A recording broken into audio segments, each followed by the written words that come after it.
I and all sentient beings.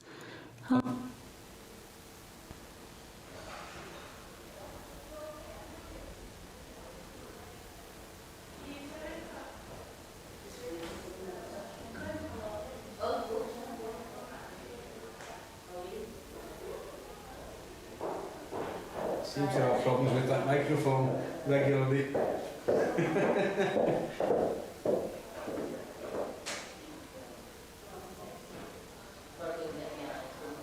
Where's up here?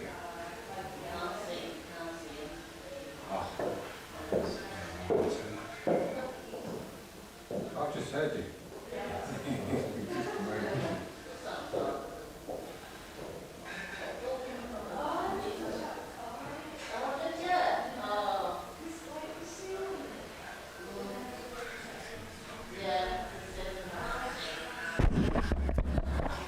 Testing, testing, testing. 1, 2, 3.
Some laugh on her continent, she. Oh, it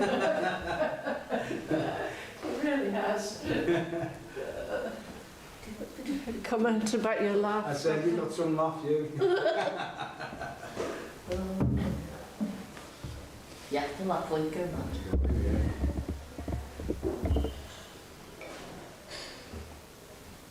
Oh, somebody just done this? I don't know. No. Do any harm to them. How have you been, Colton? All right, mate, you know. I'll Did you like the complain. festival? I didn't go to the festival, I was ill. I booked I've it. seen you there. I booked it. No, we all look the same in these. I had that once at the festival, someone came round, running to me, tapped me on the back, and went, ah! And I went, hi. She went, oh, you're the wrong one. Pardon me for breathing. I went on the Saturday. I'll just go get that done. Yeah. I'll get it. Good.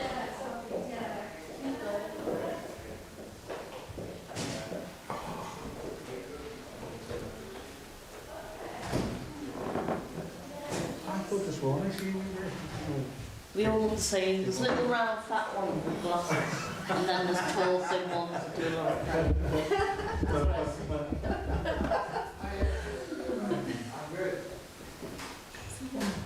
Do you know what time this afternoon? But it's an hour now, so it's 12 o'clock we finish, and then we start going till 3:30. That's the last session.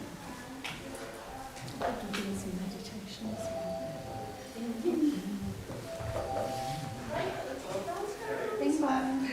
There you go, that's the one, yeah. Do you want one sentence? I love it. That's good, yeah. Really good. Friend of mine in a back yard area, Hello. Yeah, you can ask them. you know, it's like, yes, it's Peasant parents. Years ago, we had a little For one night only. tiny lady. She was very young, I think, she was doing it. But it That is didn't the species in that area. Doesn't mean it's species. There's those who live there and now gone. Hi, Peter. Yes. Is there a spare seat down here? Spare seat here. Anywhere, let's see, I think a lady's sitting there. Yeah, good. This one. Watching anything, yeah. I haven't got a bag for this. So, we've got one more. I got this one, Manjushri, in April. When I was there for the fasting.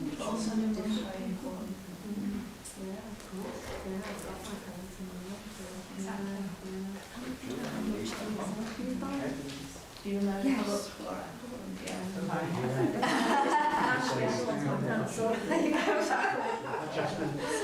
But you know, it's a weekend. Sorry. It tells you. Anybody got the spare sedan around anyone? Where is it? It's not Pauline. That's not great. I've got to. After this shows. Okay. We've got a minute. A minute. Go. So for those who've got the sedan, which is most of us, we'll be doing, just to start off with, we won't be doing the bracing power, we'll just be doing, first bit, going for refuge and generating bodhicitta, and then we'll recite the mantra, the sutra. So we're not doing the sutra? Yeah. Oh, doing the sutra. Then we recite the sutra, On page. which is Yeah, what can you tell me? is the I am teaching was given many, many years ago. And then we do the editing as well. She was doing more. If one. Higher. We're not in Right, okay? So you're saying that we start here? We're going to be reciting, yeah, and we're going to do everything else, and we're Yeah, going to recite the mantra. And then we Oh, go I to see, so we go from here, Possibly. Those and comments then up. the mantra's on page 9. Right. Because it's refuge, the mantra, Yes. the mantra. Oh, actually, I've got my book. Does anybody need? No, there's no more left. No, I've got my part wisdom book. Do you want it? It's just essentially we're going They'll have it in to the recite the sutra. That's essentially what we're going to do, and then do the meditation. Have we checked underneath? Have we checked in there? 'Cause if Yeah, it's we've in got there- them all on. You can have a look. I got these from there, and there's no more. There were some old ones with that suit. Oh, yeah. It's refuge, Bodhicitta, and then mantra. And the sutra, yeah. Oh, the So we've sutra. got to say The sutra is not the mantra, no. Oh, right, but not the preliminary. No, we're going to recite the sutra. Again, so it sticks to the plan. So we basically just go with the flow. Relax. So it's all come from your mind, eh? Bodhicitta, and then the reciting. Whatever. We're missing out the preliminaries.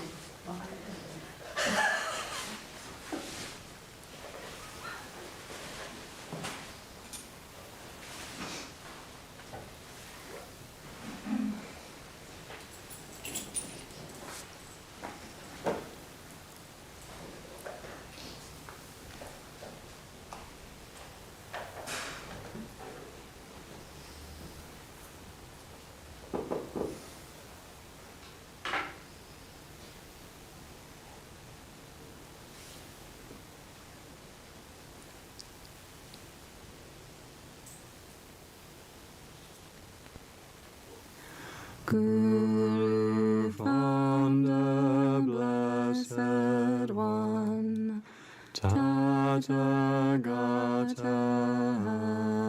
and Arhat, completely perfect Buddha, great victor Shakyamuni Lord, to you we bow, go for refuge, and offer gifts, so please bless us. Guru founder, blessed one, Tathagata and Arhat, completely perfect Buddha, great victor Shakyamuni Lord, to you we bow, go for refuge, and offer gifts, so please bless us. Guru founder, blessed one, Tathagata and Arhat, completely perfect Buddha, great victor Shakyamuni Lord, to you we bow, go for refuge, and offer gifts, so please bless us.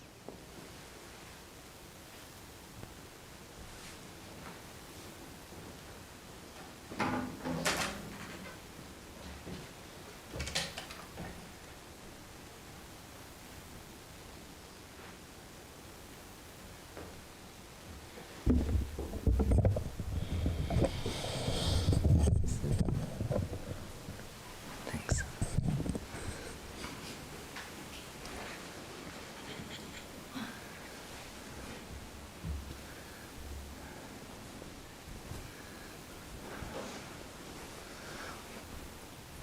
So I said we'd begin by meditating on the emptiness of yourself.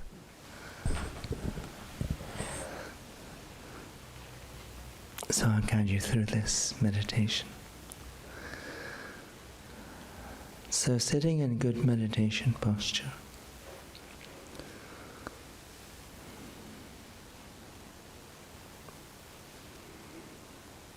Try to let go of all your concerns about the outside world.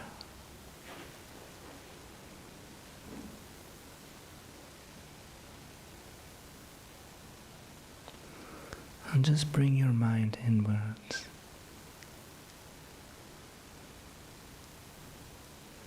For a few moments, just to watch the rhythm of your own breathing.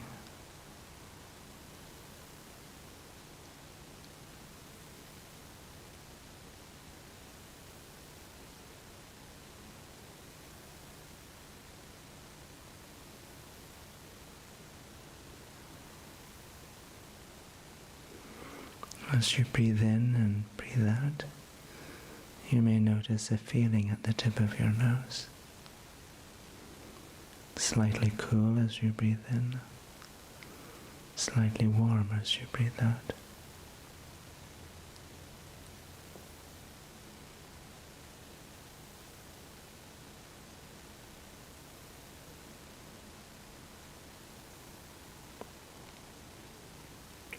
By focusing your mind on that feeling at the tip of your nose, you're allowing your mind to become still.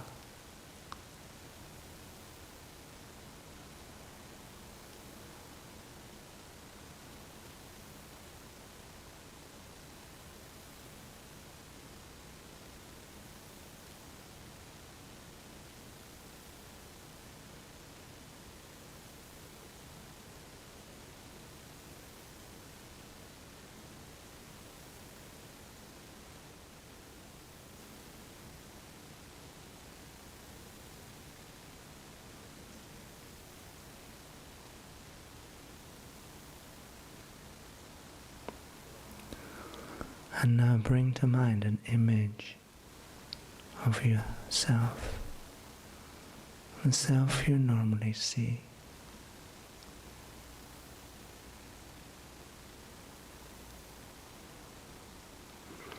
The self that appears to you when you have an extreme of emotion, like great fear.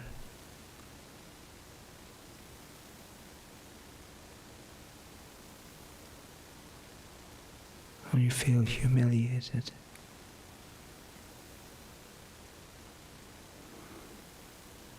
Or you hear good news and you feel excited.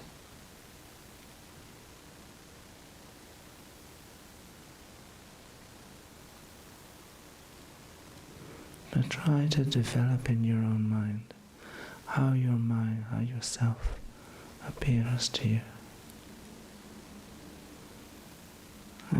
Appears as just one thing, unchanging, independent of everything else.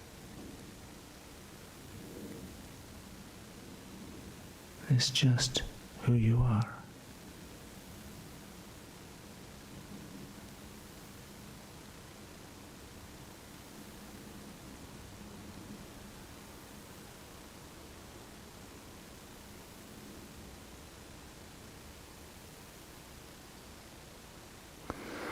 If that person that you normally see really exists, if we search, we'll be able to find them. We'll be able to find you. The you that you normally see. So first we identify where we should look.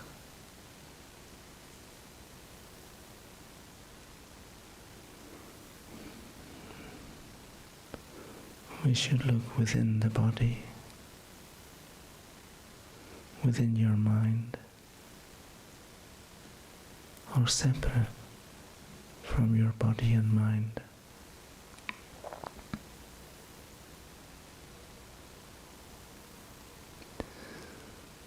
So when we look within your body for the self you normally see,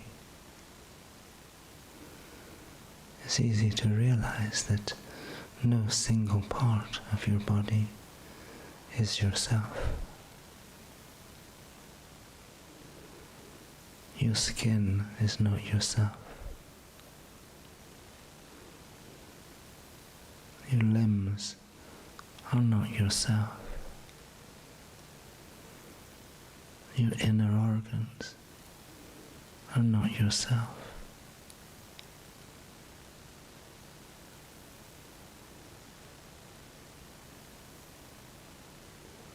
So we cannot find any single part of your body that is yourself. Some people would say, well, it's all the parts of the body put together. But again, this collection is just a collection of non-selves. And a collection of non-selves cannot make a self.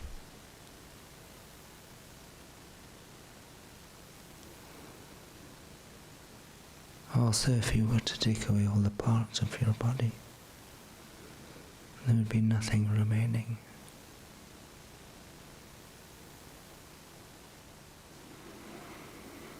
And also,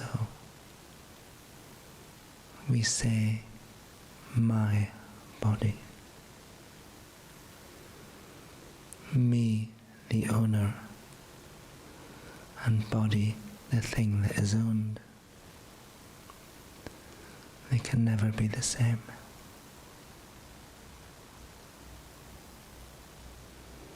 The thing that is owned and the owner cannot be the same. So you cannot say that yourself is your body.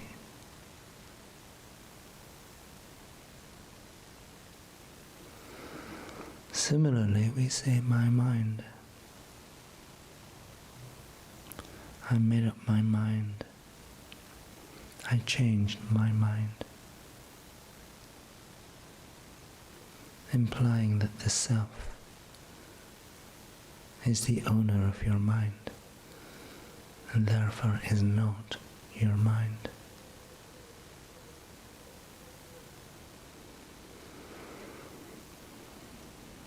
So the only place left to look for the self you normally see is somehow existing separately from your body and mind.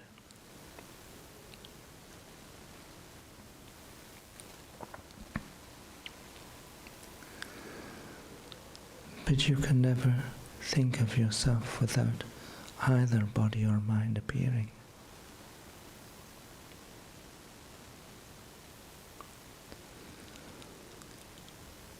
If yourself could exist separately from mind and body, you could say my body and mind are here, but myself is somewhere else. Which doesn't make sense.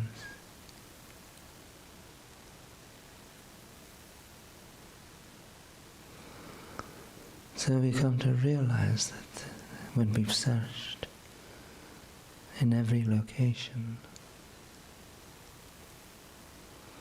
we have failed to find the self you normally see. All you have found is that that self is unfindable.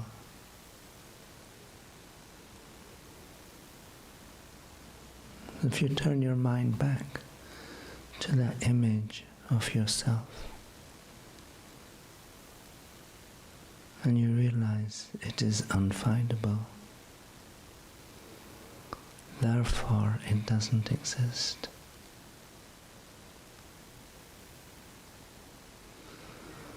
And then your grasp at that self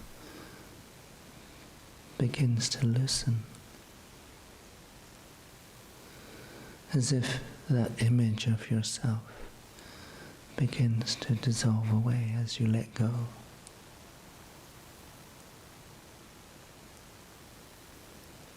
You realize that image is I can't find because it doesn't exist. And eventually that image of yourself just dissolves into empty space.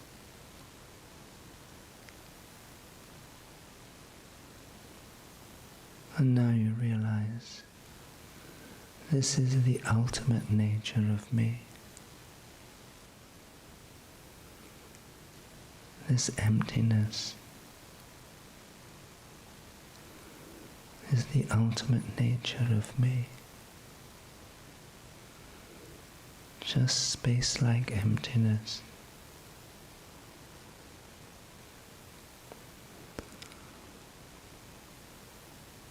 Nothing coming from its own side.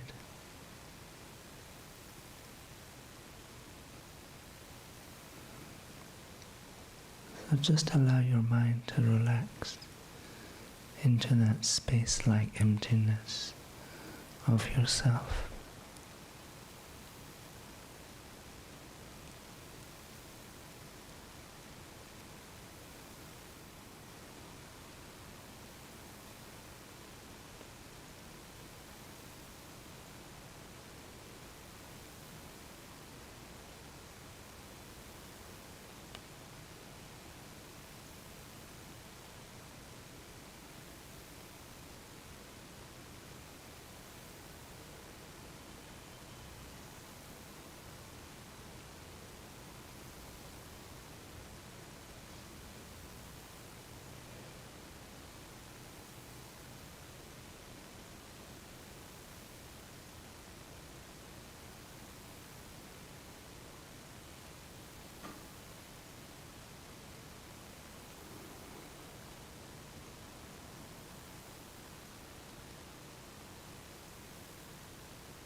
And then arises the question,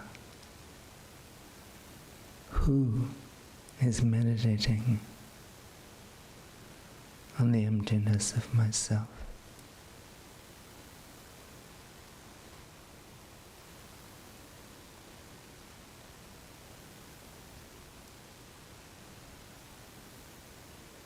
Perhaps the answer comes just the thought of me.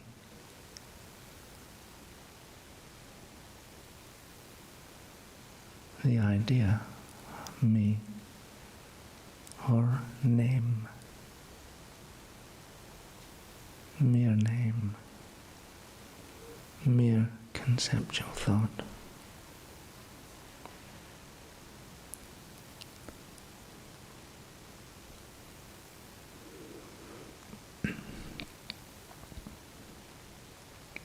The word mere means that and nothing else.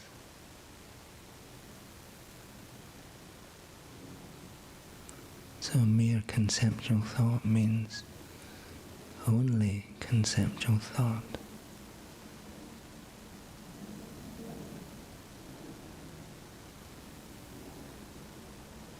Mere name means only name.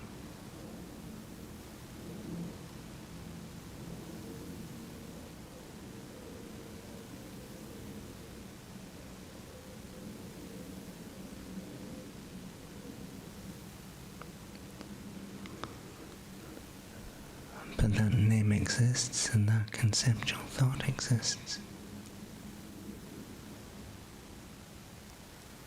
But the self we normally see doesn't exist.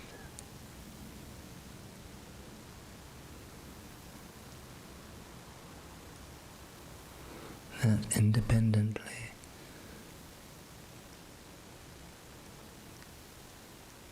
singular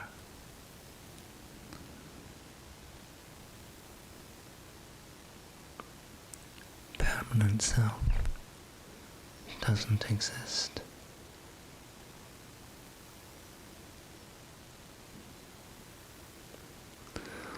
So with that, now you can begin to relax your concentration, and then when you're ready you can arise from meditation.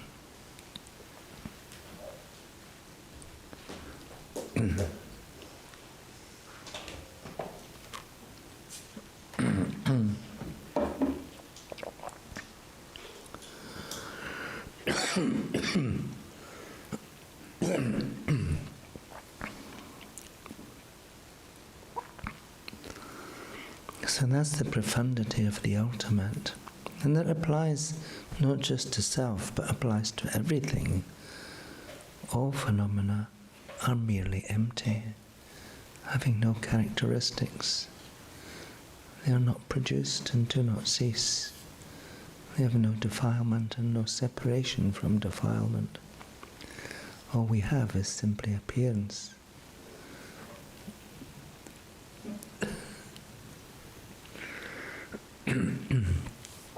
Isn't that funny? It's like a great joke, because the great irony, because we grasp at everything.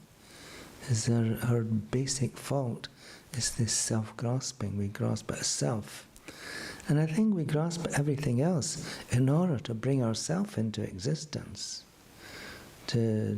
Because if things out there do not exist truly, then I don't exist truly either.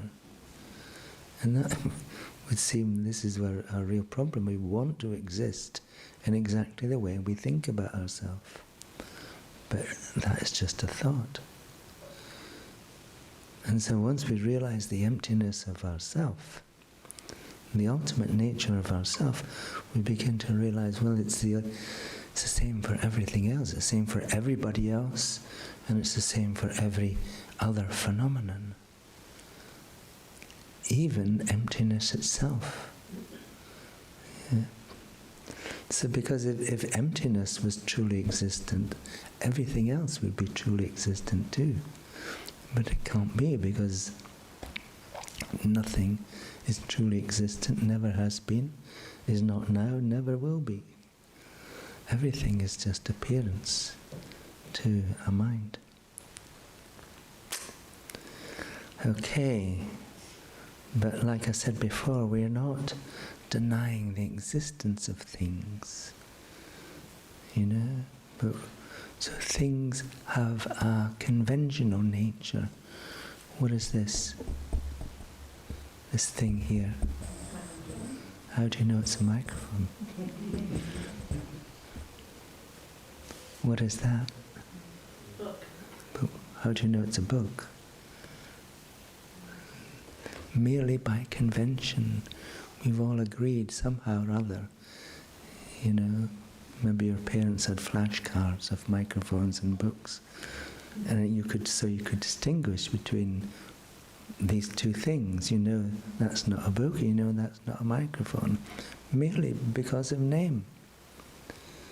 Yeah. And so we understand the characteristics of the book. It has a cover, and it has, you open it out, it has pages, and it has words on the page, and index, and so on and so forth. And so anything that has that, you can label, well, that's a book, because it is a suitable basis for being called a book. It doesn't have a suitable basis for being called a microphone. This, however, has a suitable basis for being called a microphone because it has the electronics and it functions. So all conventional truth, there's ultimate truth and there's conventional truth.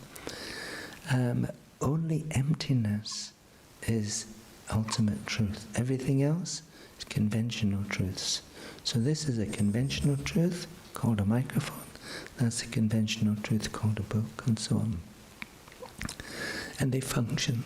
All conventional truths have a function. They do stuff. Yeah, so this enhances my voice, and so on, so you can actually hear me. And it's the same with everything, you know, spectacles, you know, and so on. And so we share the meaning of things. So once we've established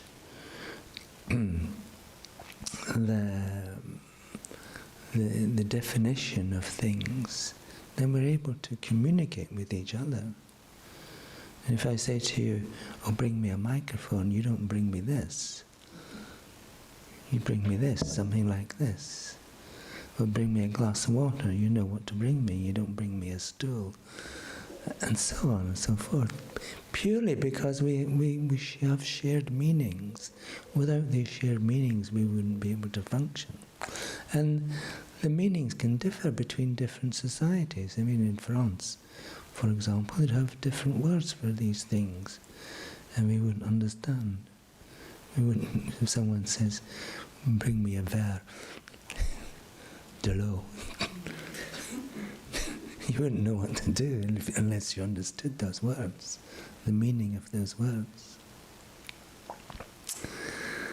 So, in that way we can establish conventional truths. So each phenomenon has both conventional truth and ultimate truth. And they're never separate. They're always together. So it's when we talk about the emptiness of something, the emptiness of the book.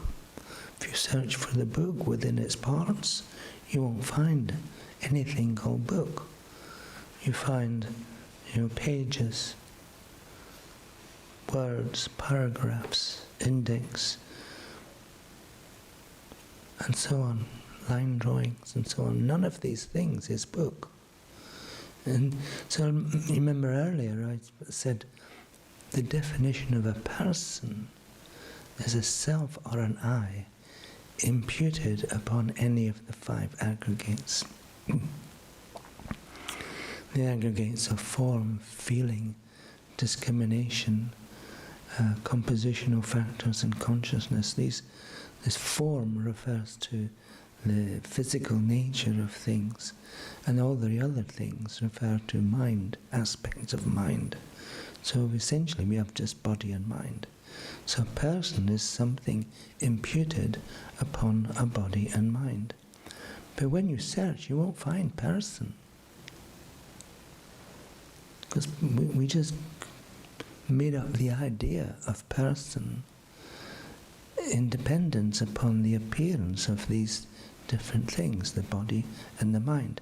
The same way you won't find book, because book is simply imputed upon the parts of the book.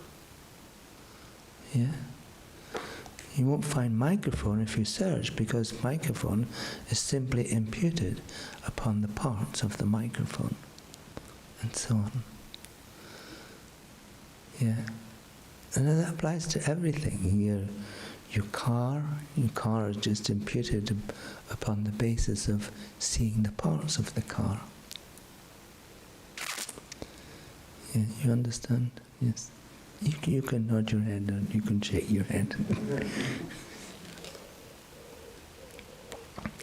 So we have these two versions of everything. One is the ultimate version, is the objects or the phenomena as emptiness, which is its only true nature, and we have the conventional nature, conventional truth of things, which is essentially just a mere name, a mere imputation, and nothing else. Yet we are able to function like that. But if we function on the basis of what appears as conventional truths only, then we never get over the delusions that we create. The anger, the jealousy, the desires, attachment. Because we always believe that the qualities of what we perceive, the qualities of things and people are coming from out there. But if we come to the realization of emptiness, we realize that we simply imputing, creating the conceptual thought within our own mind about the qualities of what is appearing out there. In reality, there's nothing out there. There's nothing out there. Everything is just like appearances to mind.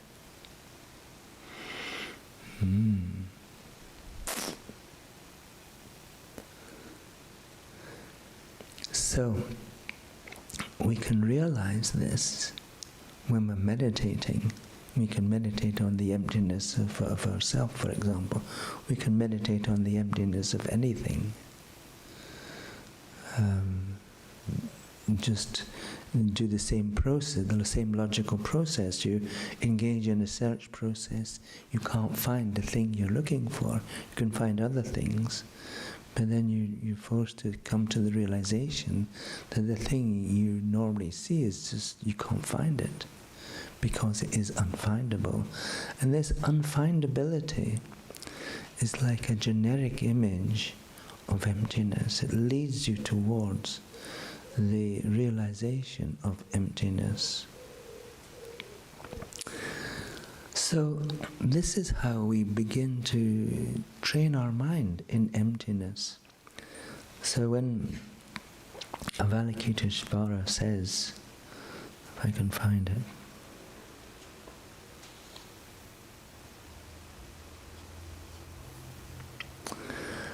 whatever son or daughter of the lineage wishes to engage in the practice of the profound perfection of wisdom should look perfectly like this, subsequently looking perfectly and correctly at the emptiness of inherent existence, also of the five aggregates. So we've looked at the emptiness of ourself.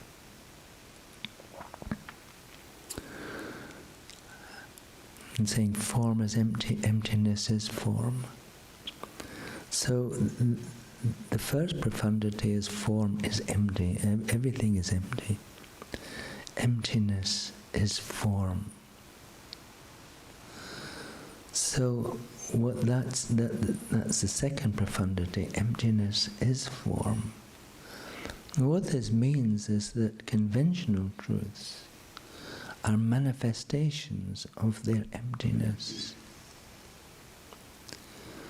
So it's almost like the book, the conventional truth of the book, is appearing out of its emptiness. The conventional truth of yourself is appearing out of your ultimate truth, emptiness. Is manifesting. It's not a process of creation, it's just emptiness appearing as you. It's not a creation process, it's just the nature of when you come into existence. The emptiness of you also comes into existence, and not separate. And so it's just like emptiness appearing as you, manifesting as you. So it's, for example, if you think about someone else and you ask yourself, well, who are they? You can know their name, but then you try and find out who they really are. You can see their body, you can see manifestations of their mind and so on. But you don't find the person, because the person is simply imputed by you upon the appearance of their aggregates, their body, their mind, etc., etc. And this you can apply this to everything. Everything you look at, everything you treasure, everything you care about, when you search for it and asking yourself, what is the real thing that's here? What's the essence of things? There is no essence, because there's just appearance, the imputation that you create of everything. Oh, don't look so serious,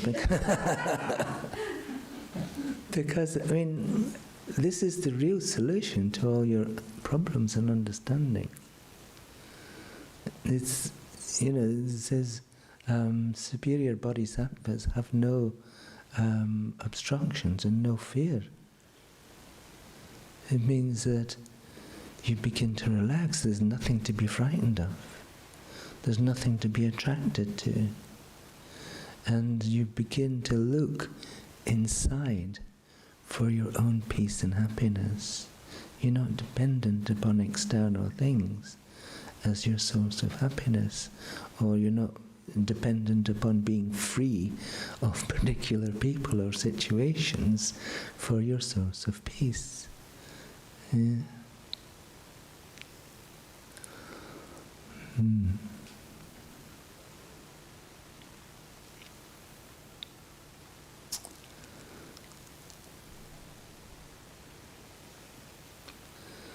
So, well, let's do the rest of the sadhana then.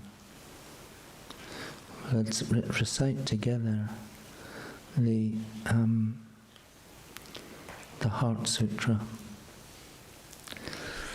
Long ago, there's a movie, a Korean movie called Spring, Summer, Autumn, Winter, Spring, and it's about a monk who lives in one monastery that floats on a lake.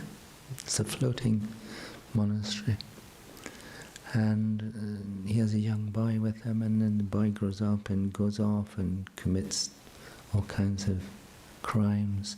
But he comes back to the monastery, and the police come after him, and so his master tells him to, as a penance, to remove obstructions, to write or chisel the Heart Sutra on the deck of the monastery, on the deck of the floating monastery.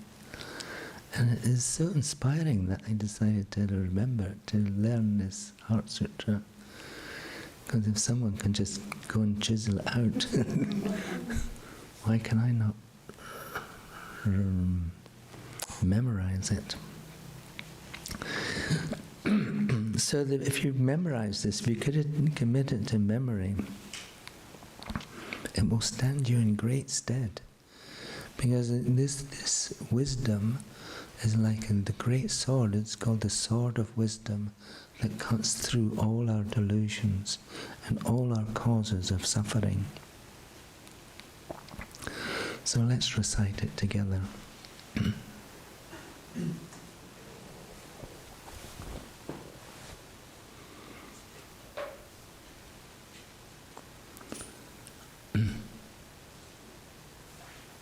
It's on page 5, beginning at the bottom.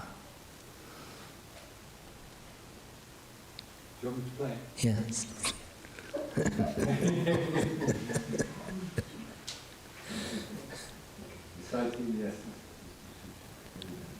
Homage to the perfection of wisdom, the Blessed Mother. Thus I have heard. At one time, the Blessed One was dwelling in Rajagriha, on Mast Vulture's mountain, together with a great assembly of monks and nuns, and a great assembly of bodhisattvas. At that time, the Blessed One was absorbed in the concentration of the countless aspects of phenomena, called profound illumination. At that time also, the superior Avalokiteshvara, the Bodhisattva, the Great Being, was looking perfectly at the practice of the profound perfection of wisdom, looking perfectly also at the 5 aggregates being empty of inherent existence. Then, through the power of Buddha, the Venerable Shariputra said to the superior Avalokiteshvara, the Bodhisattva, the Great Being, "How should a son of the lineage train who wishes to engage in the practice of the profound perfection of wisdom?" Thus he spoke, and the superior Avalokiteshvara, the Bodhisattva, the Great Being, replied to the Venerable Shariputra as follows. Shariputra, whatever son or daughter of the lineage wishes to engage in the practice of the profound perfection of wisdom should look perfectly like this. Subsequently, looking perfectly and correctly also at the 5 aggregates being empty of inherent existence. Form is empty, emptiness is form. Emptiness is not other than form. Form also is not other than emptiness. Likewise, feeling, discrimination, compositional factors, and consciousness are empty. Shariputra, like this, all phenomena are emptiness, having no characteristics. They are not produced and do not cease. They have no defilement and no separation from defilement. They have no decrease and no increase. Therefore, Shariputra, in emptiness there is no form, no feeling, no discrimination, no compositional factors, no consciousness. There is no eye, no ear, no nose, no tongue, no body, no mentality. No form, no sound, no smell, no taste, no tactile object, no phenomenon. There is no I element and so forth, up to no mentality element, and also up to no element of mental consciousness.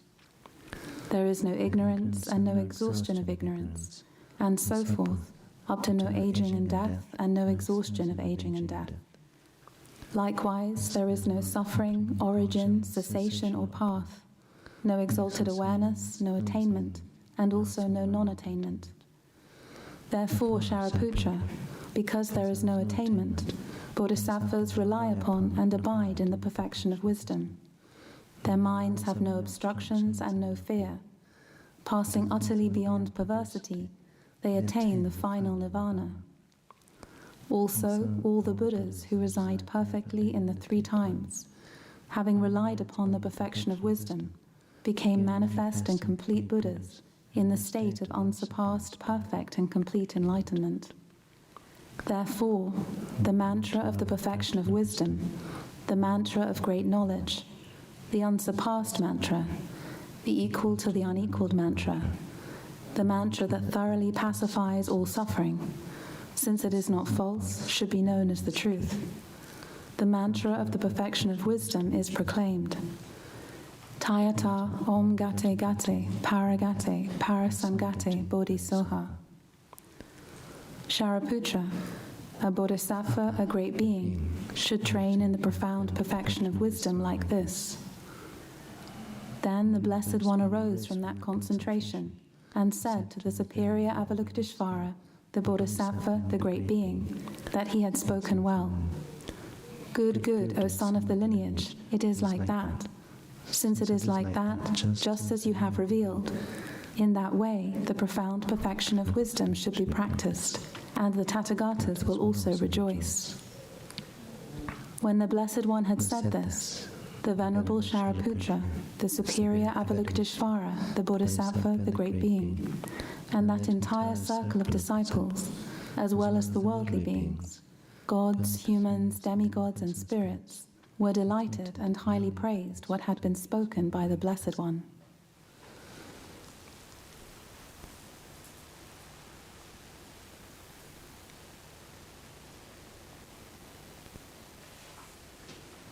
Tayata Om Gate Gate Paragate Parasamgate Bodhisoha.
In the next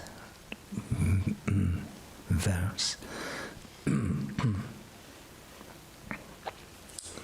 when you recite each of the lines, may all the harm of Maras, non-humans and so forth be overcome, etc. Maras are obstructing spirits. Just think anything that's causing you problems, preventing you from making progress on a spiritual journey is a Mara. And then at the end you clap. And then by clapping, you're imagining all of these phenomena disappearing into emptiness. Like we've already said, these phenomena don't exist outside your mind. So when we're clapping, we're calling on the blessings of Prajna Paramita to clear our mind of all these obstructions. And so on. Then may they become non-existent, clap. May they be pacified, clap. May they be thoroughly pacified. So then your mind is completely cleared. if you look at the front cover, is a method for overcoming hindrances and obstacles by reciting the Essence of Wisdom Sutra. So what we're doing is dissolving all hindrances and obstructions. They're simply aspects of our own mind. We're dissolving them all into emptiness. We're not dissolving our least favourite person into emptiness. Or our boss, or whatever. We're dissolving the obstructions that are in our mind into emptiness when we're doing this. So, shall we continue? Great Mother Prajnaparamita and all the Buddhas and Bodhisattvas of the 10 directions, through the power of your blessings, may these true words of mine be achieved.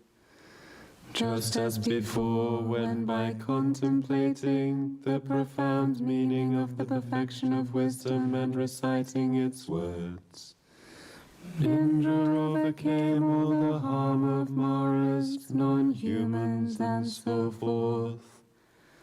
In the same way, by my contemplating the profound meaning of the perfection of wisdom and reciting its words, may all the harm of Maras, non-humans, and so forth be overcome.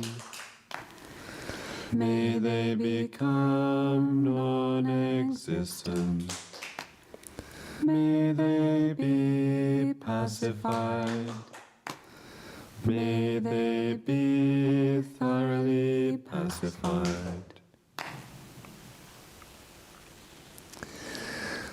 There was once, during the teacher training program that takes place every summer at Manjushri, there's one of the teachers from Canada had a really bad back. He could barely get out of bed. And so what this group of the other teachers did, we went and stood round his bed and recited this perfection of wisdom. And then afterwards he got out of bed, came to classes. So it works. So just going back to the development of our understanding of emptiness. Initially, we're seeing emptiness through a generic image of unfindability. And so we meditate on emptiness via this generic image. Without the generic image, we don't get to see emptiness. In the same way, we don't see the smoke. We don't get to realize that there's a fire in the chimney in the house. So we continue to meditate on emptiness just using this generic image. But gradually over time, if our meditation on emptiness is being successful, then the generic image will just dissolve away. And eventually we'll be able to see emptiness directly, as if we were seeing it with our open eyes. So when that happens, we gradually we're making progress through the 5 Mahayana paths. Initially, we begin to meditate on emptiness with this subsequent cognizer or inferential cognizer of unfindability. And then we develop a kind of special experience where we're able to, with concentration and with this generic image, we're able to combine the two, concentration and our analysis of emptiness together, and we get a special type of wisdom called superior seeing. When we get that superior seeing, we go from the first Mahayana path, the path of accumulation, and we progress to the second path, when we have that superior seeing, realizing emptiness through a generic image. And on the second path, the path of preparation, we're preparing to be able to see emptiness directly. So we continue to meditate with a generic image, but this time, because we've got this superior seeing, then our meditation on emptiness is getting deeper and deeper, until eventually the generic image just dissolves away completely, and we make progress to the path of seeing. When we attain the path of seeing, all of our intellectually formed delusions just disappear, because we see the truth directly. We still have delusions that we brought with us from previous lives, called innate delusions. But we continue to meditate on emptiness, and eventually these innate delusions disappear as well. And eventually we make progress to the path of meditation, and then we just naturally become an enlightened being, an awakened one. So the whole process just simply depends upon our meditation on emptiness. But then our ability to meditate on emptiness is dependent upon our training in the path of compassion. Yeah, so without the training in compassion and developing the minds of love and compassion and bodhicitta, and training in tranquil abiding, in concentration, then nothing much is going to happen. Yeah, we need the two. So eventually, even when we're out of meditation, we'll be able to have the appearance of things, but yet realize that this appearance is just emptiness. Yeah. So we have appearance, like we have now, but we are not confused. We realize this is just emptiness appearing as form, just like now. And so we cracked it. Yeah. We've gone from our ordinary state to an extraordinary state through the perfection of wisdom.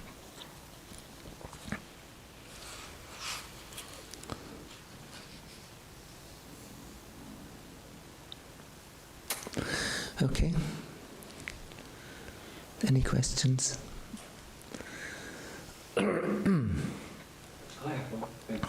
Okay. Why do we need compassion? Why do we need compassion?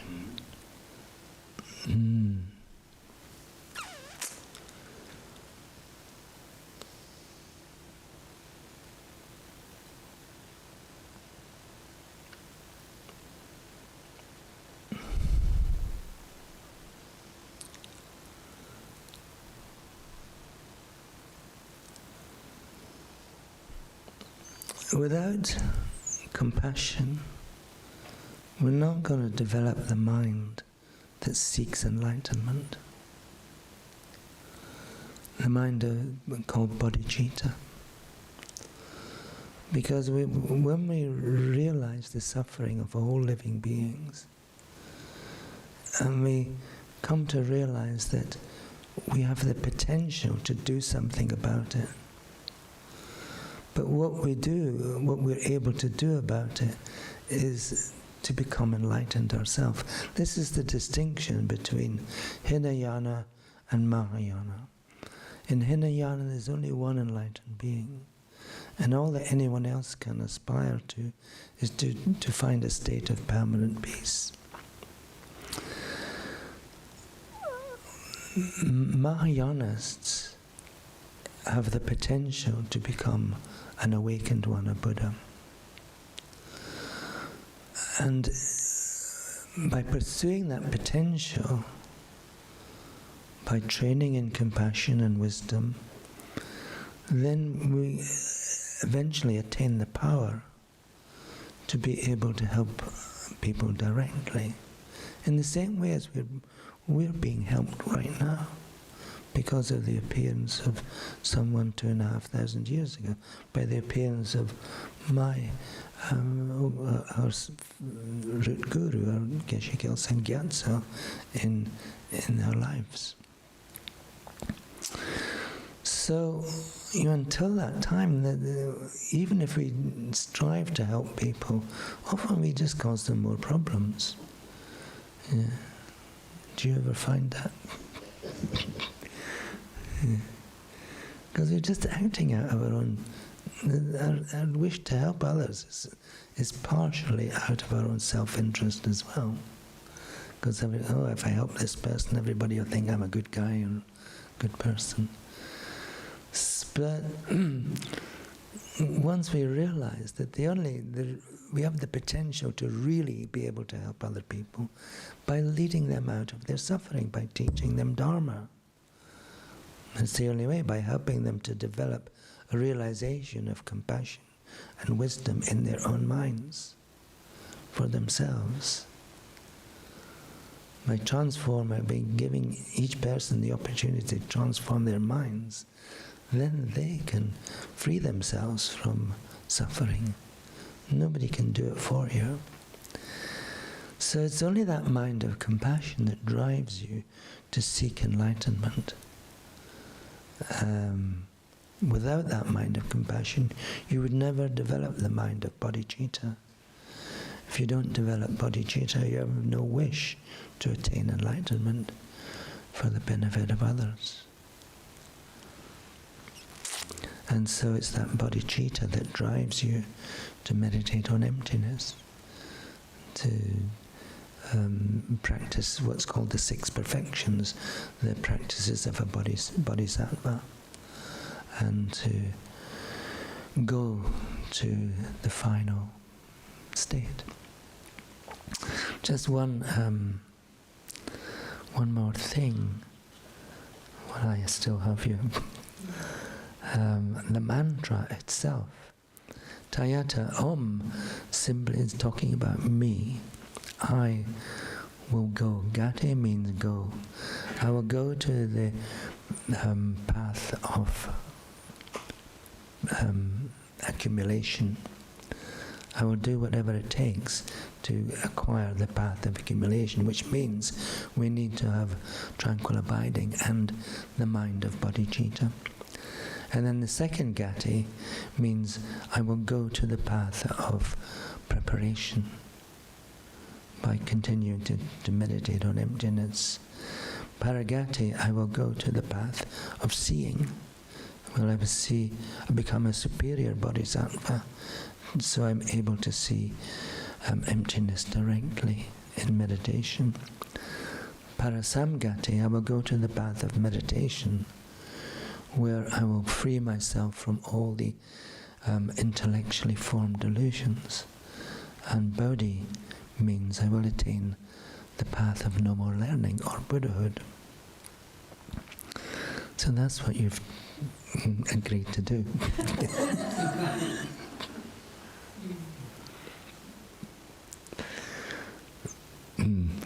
When you recite that mantra, that's what you're deciding to do for yourself and for all other living beings, out of compassion.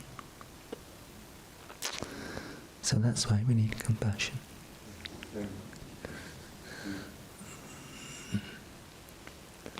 Shall we finish? Okay. May all kinds of interferences, diseases, and possessing spirits be pacified. May I be separated from unfavorable conditions, and may I achieve favorable conditions and everything excellent. Through this fortune may the happiness of enlightenment be fulfilled. Just the next verse will be fine. So that the tradition of Tsongkhapa, the king of the Dhamma, may flourish. May all obstacles be pacified, and may all favorable conditions abound. Through the two collections of myself and others, gathered throughout the three times, may the doctrine of Conqueror Los and Rapa flourish forevermore.